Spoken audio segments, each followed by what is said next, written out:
dan bawang putih. Zaman dahulu kala, di sebuah desa tinggallah seorang gadis cantik bernama Bawang Putih dan ayahnya.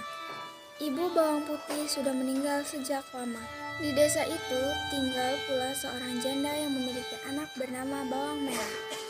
Semenjak Ibu Bawang Putih meninggal, Ibu Bawang Merah sering berkunjung ke rumah Bawang Putih. Dia sering membawakan makanan, membantu Bawang Putih membereskan rumah, atau hanya menemani Bawang Putih dan ayahnya mengobrol.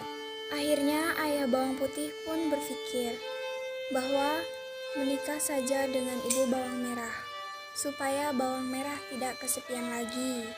Dengan pertimbangan Bawang Putih, maka ayah Bawang Putih menikah dengan Ibu Bawang Merah. Awalnya Ibu Bawang Merah dan Bawang Merah sangat baik kepada Bawang Putih.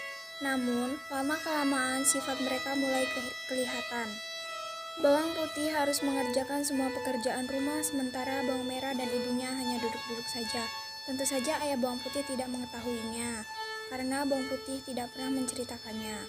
Suatu hari ayah Bawang Putih jatuh sakit dan kemudian meninggal dunia. Sejak saat itu Bawang Merah dan ibunya semakin berkuasa dan semena-mena terhadap Bawang Putih. Bawang Putih hampir tidak pernah beristirahat.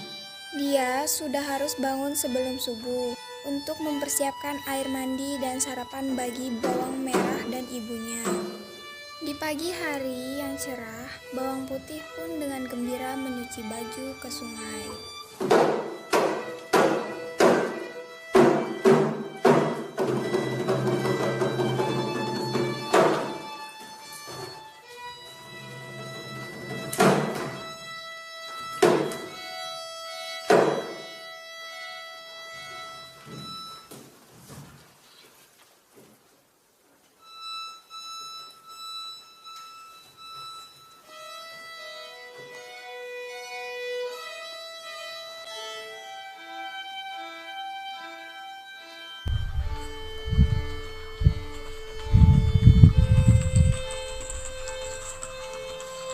Dengan gembira hati, Bawang Putih pun sambil bernyanyi-nyanyi di jalan ingin menuju ke sungai.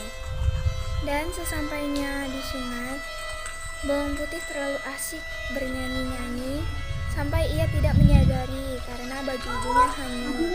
Dan ia pun pulang dengan rasa takut. Bawang Putih, mengapa kamu sudah pulang? Maaf Bu, tadi baju ibu hanyut di sungai. Dasar ceroboh! Saya tidak mau tahu, kamu harus mencarinya. Dan jangan berani pulang sebelum baju itu dapat, mengerti? Baik Bu. Bawang Putih pun terpaksa menuruti keinginan ibunya. Dan di tengah-tengah jalan, Bawang Putih pun bertemu oleh nenek. Permisi, siapa kamu nak? Saya Bawang Putih nih. Apakah nenek menemukan baju yang hanyut di sungai? Apakah baju itu berwarna merah? Ya, apakah nenek menemukan... Dan baju itu ditemukan oleh sang nenek itu. Sayangnya nenek itu pun suka dengan baju itu.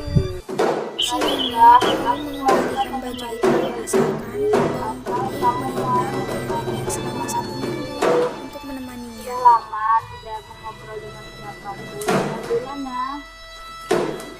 Aku akan membantu nenek selama seminggu. Asalkan tidak bosan denganku. Bawang Putih pun sangat rajin. Ia menyapu, membersihkan rumah nenek, dan menyabuti rumput-rumput yang panjang di halaman rumah sang nenek itu. Dan tidak terasa Bawang Putih pun sudah seminggu di rumah nenek. Sudah 1 minggu kamu di sini. Aku senang karena kamu anak yang rajin dan berbakti. Dan nenek pun memberi sebuah labu. Kamu boleh memilih satu dari 2 buah labu. Saya takut tidak kuat membawa yang besar. Dan si nenek pun mengantar Bawang Putih untuk pulang.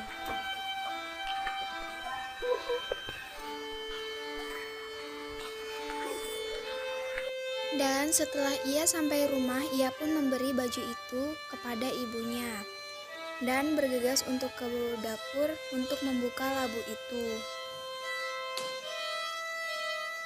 Ternyata labu yang didapat Bawang Putih adalah labu yang berisi emas. Wah, emas. Aku harus memberitahu. Dan Bawang Putih pun memberitahu Dari mana ibunya. ini kamu mendapatkannya? Aku mendapatkannya dari rumah nenek tua di dekat sungai. Bawang Merah dan ibunya pun berencana untuk pergi ke rumah nenek itu. Tapi kali ini bawang merah yang akan menjalankan semuanya. Bawang merah pun bergegas pergi ke sungai untuk menyuci baju yang akan dihanyutkan. Dan bawang merah dengan sengaja menendang baju itu supaya bajunya hanyut.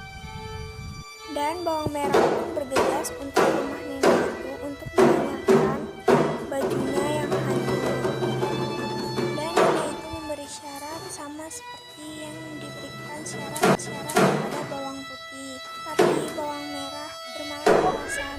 Seminggu pun sudah berlalu dan saatnya bawang merah untuk pulang. Dan si nenek pun waktu itu pernah berjanji untuk memberikan juga labu. Karena bawang merah sudah tidak sabar untuk membuka labunya, maka ia bergegas untuk cepat-cepat pulang. Dan di perjalanan dia berpikir bahwa yang di dalam labu itu sama seperti labu yang dibawa bawang putih kemarin, yaitu berisi emas. Ternyata labu itu berisi ular. Bawang merah dan ibunya pun meninggal karena terpatuk ular. Inilah akhir cerita bawang merah dan bawang putih. Sekian dari kami. Apabila ada kekurangan atau kelebihan, kami memohon maaf. Saya akhiri. Wassalamualaikum warahmatullahi wabarakatuh.